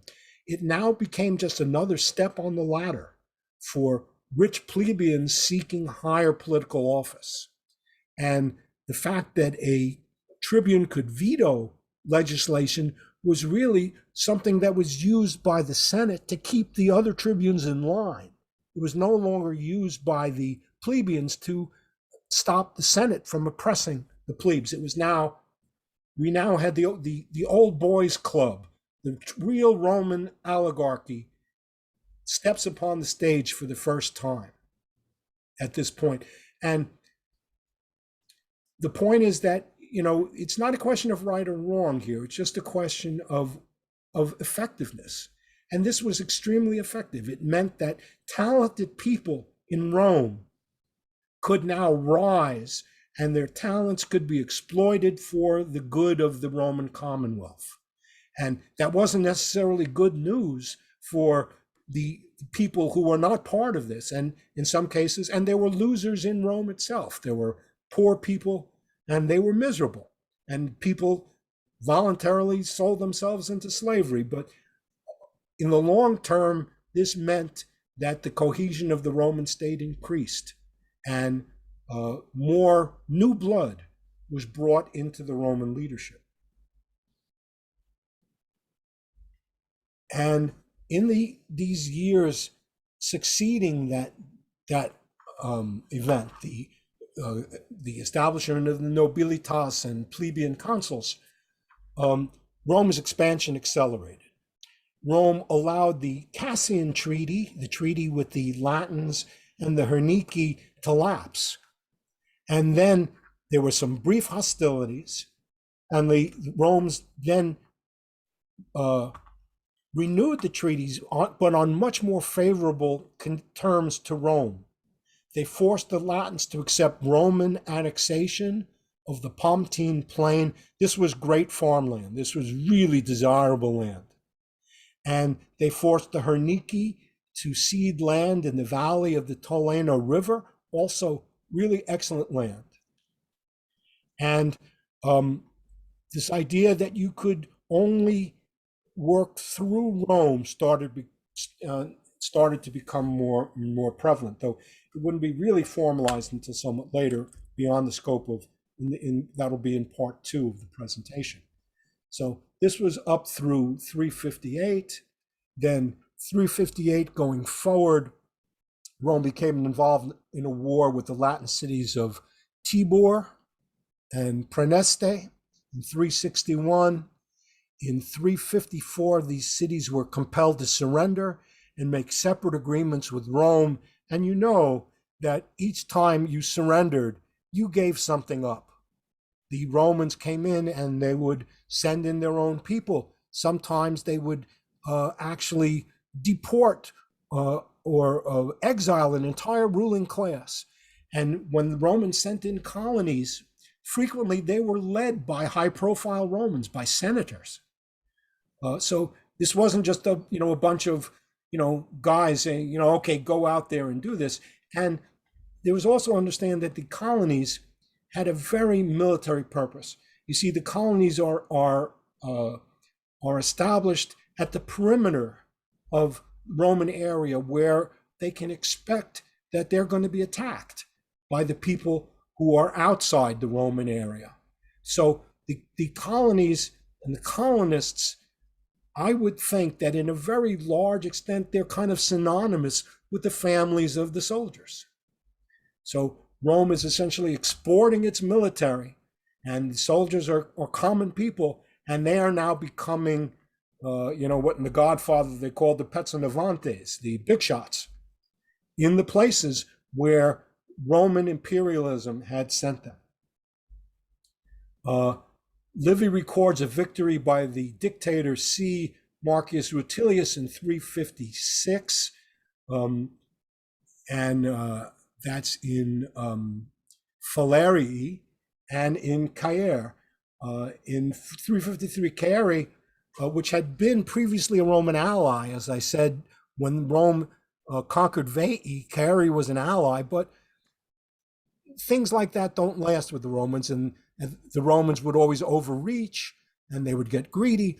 Caere rebelled, but the Romans put that down. But in view of their long-term good relations with them, they granted them a lenient peace, a truce of 100 years, and then they granted later Tarquinii and Falerii truces of 40 years. So, kind of summing up at this point, we've seen in this period the beginning of the breakout. So fueled by the growth coming from the conquest of Veii, the Romans are now expanding their reach, and their military prowess and success is increasing rapidly. And in this period of time, as you see, a period of 7 years, there were 8 triumphs and an ovation. That shows you how much successful warfare the Romans were conducting during this period of time. Their foreign policy was becoming more ambitious. The scope and scale of their warlike operations was continually increasing. And during a decade of vigorous and successful campaigning, they achieved an unprecedented series of victories. In 354, the Gauls came back, and this time the Romans defeated them. The Gauls attacked Rome and Latium, was in 350 and 349, and the Sicilian Greeks ravaged the coast. The Latins refused to send troops to the army, but the Romans managed to defeat the Gauls in a battle in which M. Valerius Corvus, by the way, Roman first names were so limited that you could just use an initial. So M means his name was Marcus, and there weren't any other M's, right? C means his name was Caius. CN means it was Gnaeus. L means Lucius. P means Publius. So you can, just by putting a single letter, you can know what a Roman's first name was. So Marcus Valerius Corvus fought a celebrated duel with a Gallic champion. And according to Livy, in this duel, a raven landed on Corvus's head and then attacked the Gaul, who was blinded and bewildered until finally Corvus easily killed him. The name Corvus in Latin, Corvus means raven. So this is the legendary story of the Romans defeating the Gauls in 349. And the Greek fleet that was raiding the coast withdrew, and the Romans made peace with the Gauls, and they did not return for another 30 years. And this is the last thing that I'm going to talk about, kind of a recognition of Rome's status. In 348, Rome formed a treaty with Carthage. This is the second treaty that Rome had with Carthage. There was another one very early on, actually before the establishment of the Republic. And Polybius tells us that about this treaty, and the text is vague, but Polybius tells us that the treaty recognized Roman overlordship of Latium. And it even alluded to the possibility of Roman colonization overseas, perhaps in Sardinia, confirming that Roman power was already beginning to be felt beyond the confines of Italy. And the stage was set for the second phase of Rome's expansion in Italy.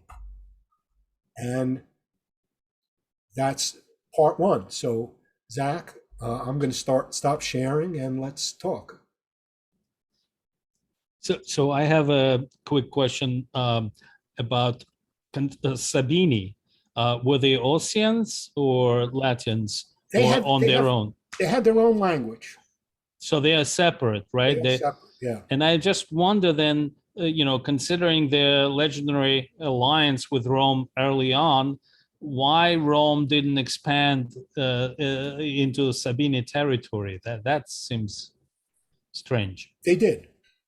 No, but I mean, when we look at a map, at least the period you covered, it seems that Sabine is outside of the Roman influence. And the information on it is kind of, sketchy, and I didn't include it, but basically at a relatively early point, Rome absorbed the Sabines. Well, at least legendary, yeah, but still on the map, I've seen the Sabines separate. Well, that map is just showing you where the peoples lived. That wasn't right, and that map goes. See, I'm showing the same map that I've been writing on for all this time. So, the map showing where the peoples lived was the same map that I was showing for 500 BC. What was the terms of Carthage agreement with Rome? As I say, the terms were vague, but it was kind of like a mutual recognition of spheres of interest. Mm-hmm. And Carthage was saying, okay, you've got that central piece of the west coast of Italy, that's Roman. We acknowledge that's your sphere of influence. And that's the important thing was that Carthage, which was a major international force known throughout the world, Rome was not even mentioned by any Greek historian. No historian even mentions Rome until the invasions of Pyrrhus. We know Greek. So this is the first that we know of recognition of Rome by an important international power. Interesting. And then, I mean, most importantly, how is Roman, after conquering, Sabini, Etruscans, Latin towns, was able to persuade all these people to then serve in their army and be this efficient and be citizens of this army? Well, I think it's a combination of things. I mean, first of all, as I said, I paraphrase Kennedy, who said, it's the tide that floats all boats. When you are winning, you have stuff that you can distribute. You've got goodies. And by letting the more powerful people participate in the game, they have more to gain by being with you than being against you. And then the more common people in these areas, they have to go along with whatever the local powers that be force them to do. And then Rome also basically provided peace and provided prosperity within their area. They weren't being invaded, even though they had to serve in the army. So, and then there was this, and they sent Romans out through, I mean, this was a huge thing. Maybe the biggest thing of Romanization was the colonies, where they sent Romans out to these places, and then they would become the core. That's how Latin spread throughout, the Latin language spread throughout Italy. It was the colonies, and they became the centers of Roman culture in whatever area they were sent, and they were the elite in that area, and became, in other words, Romans were never afraid of putting boots on the ground. Now it's, you know, if you want to compare Rome to modern, you know, quote unquote imperial powers, we're terrified to put boots on the ground. We don't want to do country building. We don't want to change people's culture. That's exactly what the Romans accepted with both hands. They sent their people out. They sent their culture out. They were there to stay because they wanted the farmland. And they expanded their commonwealth and Romanized all their people by co-opting the leading classes and providing enough so that ultimately people had more to gain by sticking with Rome than leaving Rome. And the proof of it is when Pyrrhus attacks Italy, and he expects all of these cities to come over to him, and almost none of them do. Well, and actually, he did have. I was going to bring in and comment on that. Pyrrhus actually, and Hannibal remarked on this. Pyrrhus was successful at recruiting Italians to fight for him. Now, cities did not come over to him. Well, I mean, there are a bunch of issues here. He did get some support. People, even in Tarentum, recognize that Pyrrhus is maybe a bad guy to have in charge. And I would suggest that Hannibal was able to maintain himself in central Italy for 19 years. And that's just not pure plunder. People were putting up with them. Well, and they're willing to do that. So the Romans, in some ways, were a liability. Well, the Tarentines were Greeks. Yeah. The Tarentines were not. The Tarentines were basically invited Pyrrhus in order to prevent themselves from being swallowed up by the Romans. Yeah, and lots of Tarentines questioned the wisdom of bringing him in. Yes. Bringing Pyrrhus in. Yeah. So by and large, I mean, Pyrrhus expected the Roman alliances to crumble, and so did Hannibal, and they did not happen. Even in the case of Hannibal, with Rome absorbing really colossal losses, any one of which would have been the end of any Greek power. Mm. But Taranto was a Spartan colony, no? Pardon me? I think Taranto was Spartan colony. Right. Let's say it was a Spartan foundation, but Greek colonies, it's an interesting point too. Greek colonies were different from Roman colonies in that once a Greek colony was established, they had no formal connection with the parent city. They had a sentimental connection, they had a religious connection, and they would come to each other's aid, but they were a totally independent polity. Sure. But that's not true of Roman colonies. They always looked back to Rome. They were part of Rome's decentralized defensive system. And we'll see later on in the second part of this, we'll see that Rome at some point starts establishing colonies that are actually behind enemy lines, if you will, as provocation to basically force wars so that Rome can continue to expand. No, and that's to watch for there. That whole Spartan system of Spartiates, stuff like that, was long gone by the 3rd century BCE, the period we're discussing now. The state still existed, and everybody respected it, and they coasted on the reputation. But that system had collapsed. Sure. And the system had collapsed basically because all the Spartiates were dead, right? At the point that you get to the Battle of Leuctra, Well, which Lutra had 700 guys at Lutra, and yeah, the Thebans killed 400 of them, but there were supposed to be 9,000 Spartiates. Yeah, yeah. Yeah, No, well, no. There's a long list of and they were winning their battles, so not being killed in them. They're probably failing to reproduce themselves. which has to do with with the exclusiveness, which was part of their whole ethos, was their exclusiveness. It's like the Marines, the few, the proud, the Marines, but more so because the Marines aren't sent out to kill people to prove how tough they are, and the Spartans were as teenage boys. And the Spartans, all the Greeks were jealous of their citizenship. They didn't understand that you can use citizenship as a tool, and that's why they ran out of Spartiates, but the Greeks never ran out of legionaries. I mean, Yeah. why the Spartans ran out of Spartiates, but the Romans never ran out of legionaries. By the way, the Athenians also didn't extend their citizenship to their colonies and to, they're just like, even Aristotle, who lived in Athens for a long, long time and have been a famous philosopher there, organized his own school. He was only metic. He could never become an Athenian citizen.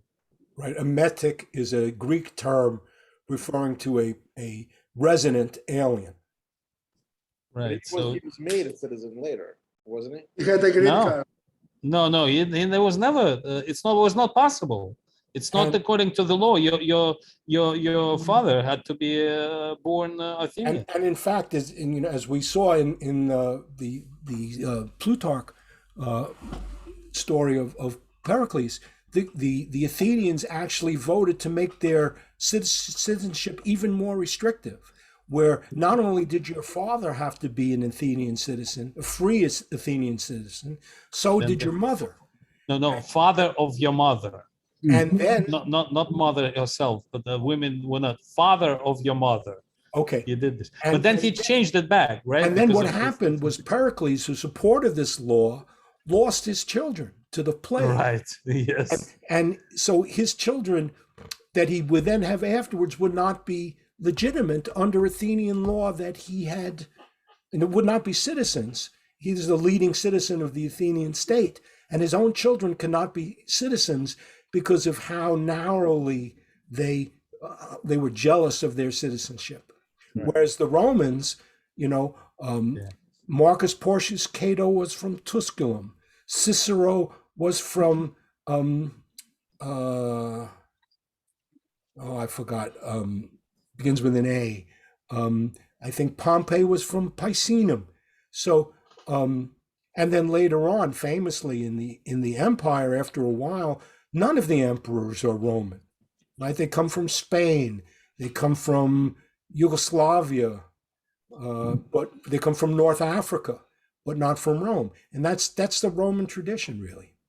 Ralph has a By the question. way, just wanted to add. Greg, 1 second. Ralph has a question, and then Larry, and then Oh, you. sure. 1 second. Okay, I just wanted to ask, when did the Romans acquire their tactical brilliance in terms of the massing of the legions, the way they, the disciplined way that they fought? When did that become a trademark of Rome? And I guess that must have been instrumental to their victories. I mean, I think Pyrrhus observes this. I think in Plutarch he has Pyrrhus observing and admiring the discipline of the Roman forces.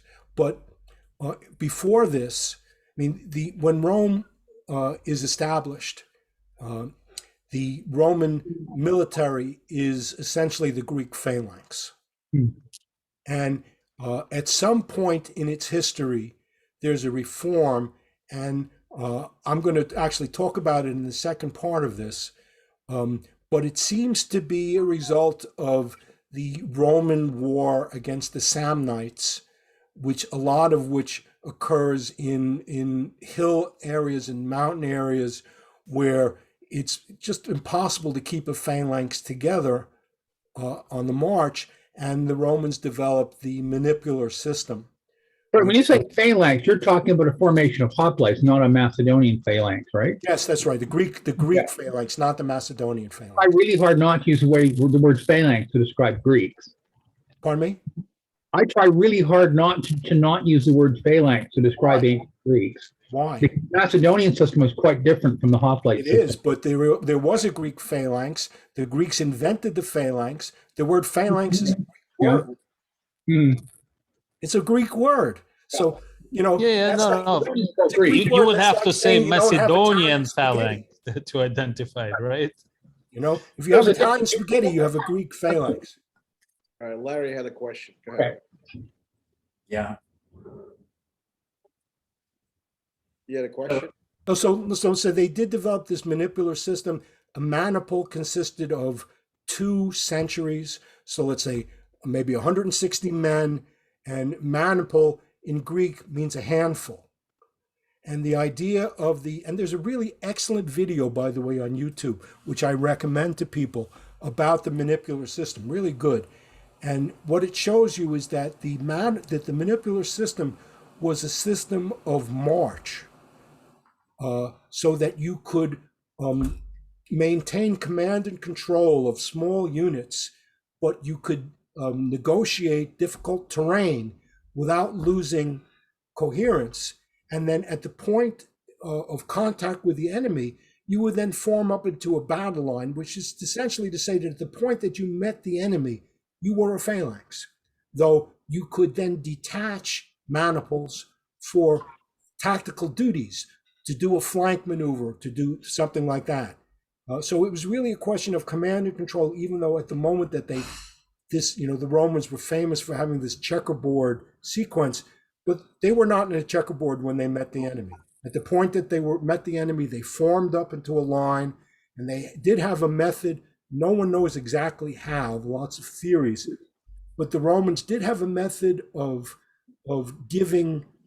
relieving exhausted soldiers, of cycling their soldiers through the battle, so that fresh soldiers would, you'd get exhausted, so that fresh soldiers would be there in the front line, and exhausted people would get to go to the rear and recapture their breath, and it all had to do with their organizational command and control system. There's another really good YouTube video about the ranks below centurion, that the Romans had a tremendously complex series of ranks below the rank of centurion. Centurion being a kind of like, think of him as a master sergeant, a high non-commissioned officer in charge of 160 men.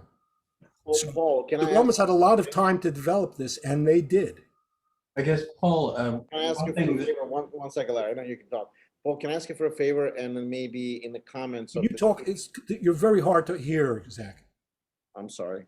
Can I ask you for a favor and post this on the meeting, Yeah. all those YouTube channel or YouTube categories you just mentioned, or YouTube videos on? I'll try. I'll send them. I'll look them up and I'll send them to you. All right, cool. Okay, and then you can post them. Also, guys, if it's okay, go to our website, omnicarta.org. I wanted to create a community because there's a lot of archaeological discoveries I want to discuss and things that we want to discuss and post videos and talk about it even outside our meeting. Go ahead, Larry. Sorry. Yeah, Larry, please.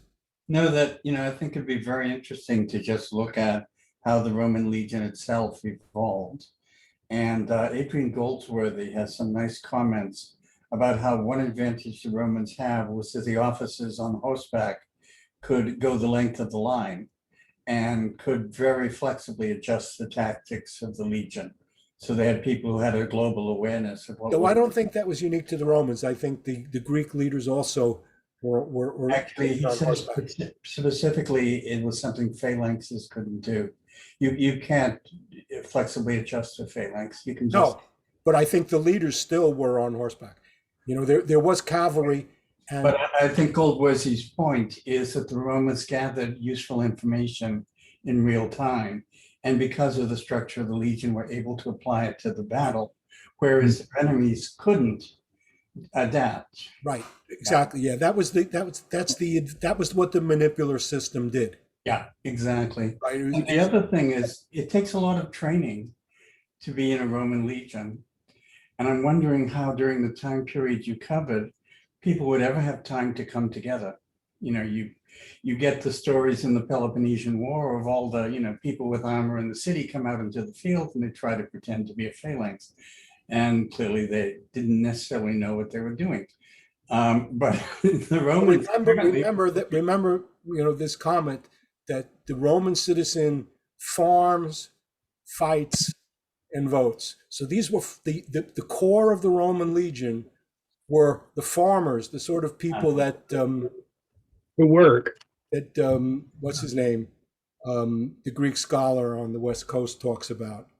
Yeah, but it's very hard to see how people in a field would learn to overlap shields across a line at very precise spacing. But when you consider the fact that they would start doing this every, that's why the Romans had this. Well, later on, we see an organization based on age, based on training. Mhm. So, so there was a tradition. And because of the very high participation of Romans in the military, Mhm. right, there was an expectation that you would be called to do this. And I would imagine a lot of diffusion of information. And, if you fight a lot, you know that you have to train your troops a lot. I've also noted, just another thought. I was reading up on the Roman manipular legions when I did the King Pierce presentation.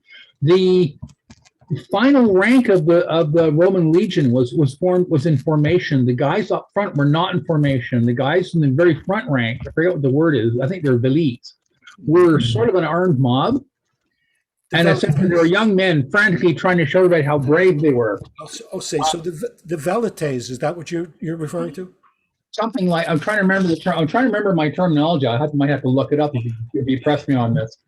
But since the front ranks didn't have that formation discipline that the Greeks had, or that the Romans would display later, so they may not have been as well trained. Well, let me suggest that's kind of misleading, because there were basically a few categories of troops. So if we leave cavalry aside, there were basically two categories, which was heavy infantry and light infantry. Mm-hmm. And light infantry, velites, were skirmishers. They were not designed to be in formation. They were designed to be a swarm. They were designed to harass. They used missile weapons. So their idea was to get close to the enemy, throw their javelins. They had slings, they had bows, and their objective was to disorganize them, and then they would basically percolate back through the lines. But the Roman heavy infantry were trained, were a phalanx, were organized. Yeah. So my point is that a whole bunch of the Romans in a formation like that are not highly trained to do things in discipline. Just the final rank is, and those are the upper class guys that do have time to train. This was about 3/4 of the army were heavy infantry. Yeah. So it's really only a small amount. A quarter of the army were of the infantry were velites. The vast majority of the Roman army were heavy infantry, under discipline, and in organized formation. And the interesting thing is, the later Peloponnesian War, the Greeks moved away from the heavy hoplite formations. They threw away the breastplate. They threw away a lot of their kit. From what I can tell, a Greek soldier would march in battle wearing a helmet and greaves, and that was it. Absolutely nothing else. He'd have his shield and his spear. And he had a linen corselet, which was good against arrows. And what's that? Linen corselet, I think, was considered to be pretty good against arrows. They work better if you're wearing them. And the Greeks did wear them. I mean, they didn't go to battle. You're suggesting they went to battle naked? In the later phase of the Peloponnesian War, they were trying to carry. Well, think about it. At the Battle of Marathon, the Athenians had to run across the field while the Iranians, the Persians shot arrows at them. If they run faster, it would have been safer. Are you aware that there was an Olympic event, which was running probably as a result of that? Yeah, there was. But I'm saying later in the Peloponnesian War, they were throwing kit away. They also switched more to the lightly armed peltasts. Yeah, but the thing that you have to understand, it's not switching from one to the other. It's a Yeah. question of adding more arms in a combined arms sense. So it's Yeah. the creation of a combined arms military force, which happened began to happen for the Greeks in the early 4th century, and was picked up upon by Philip of Macedon, and his army was a really very advanced combined arms army. So it wasn't saying, well, either they're disciplined or they're not. Rather, it was saying, well, there's a place for light troops and skirmishers, and there's a place for heavy infantry, and there's a place for specialist forces, and you need to figure out how to wield them and how to coordinate them if you're going to be successful. Mhm. In fact, during that 4th century, before the Macedonian hegemony and after the end of the Peloponnesian War, there are a whole series of Greek military innovations, and you can see a lot of the seeds of that in Xenophon, who talks about doing a lot of these things as if he's doing that, off the cuff, of breaking the soldiers into small groups to go across rough terrain and so forth.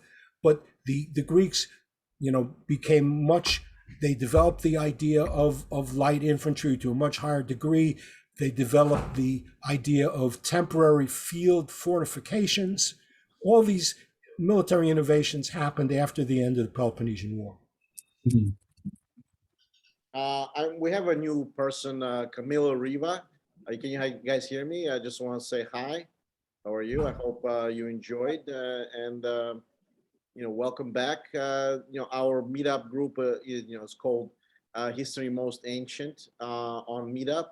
Also have posted our website, omnicarta.org. And I'll continue discussion, guys. Sorry. Yeah.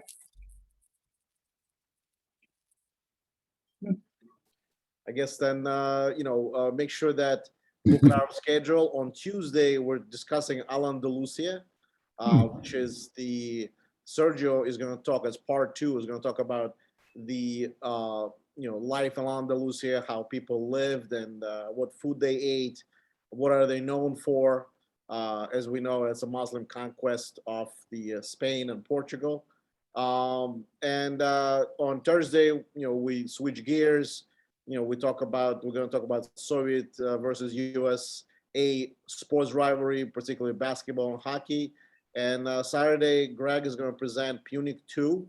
We already did Punic 1. We kind of go back and forth a little bit. And on Sunday, we're going to talk about the libraries of Ashurbanipal and Alexandria, or particular destruction of those libraries, and what was so popular about those libraries. And so, Zach? yes. What's the date for part 2 of this Roman expansion, just so people can make a mental note of that?